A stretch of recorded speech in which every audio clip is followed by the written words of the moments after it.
ప్రాజెక్టుల విషయంలో కేసీఆర్, రేవంత్ రెడ్డి ఈ ఇద్దరిలో ఎవరు హీరో? ఎవరు విలన్? ఏం చెప్తారు ఫస్ట్ నాకు? సభలోకి రాకుండా హీరోగా మిగిలింది కేసీఆర్. సభలోకొచ్చి జీరో అయిపోయింది రేవంత్. అబ్బా! హుహు.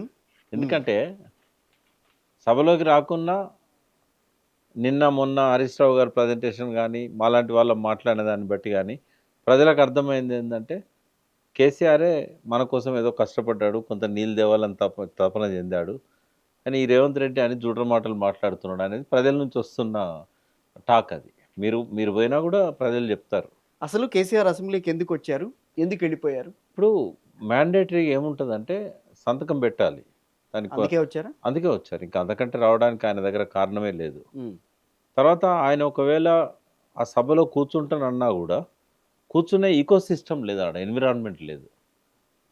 ఆ సభలో అంటే ఇప్పుడు కేసీఆరే కాదు.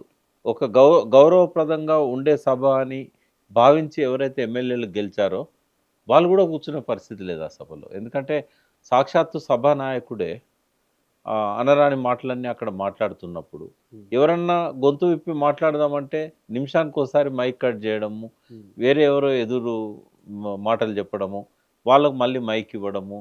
నేను లాస్ట్ టైం అసెంబ్లీ చూసింది ఎప్పుడంటే హరీష్ రావు గారు మాట్లాడుతుంటే 1½ అవర్‌లో 33 సార్లు అడ్డు మైక్ కట్ తగిలారు. చేశారు. అదే 13 అడ్డు తగిలారు. ఆ! ఒక శాసనసభ వ్యవహారాల మంత్రి 13 సార్లు అడ్డు తగిలాడు. ఇక అసెంబ్లీ చూడొద్దని డిసైడ్ చేసుకున్నా. హ్మ్. నేను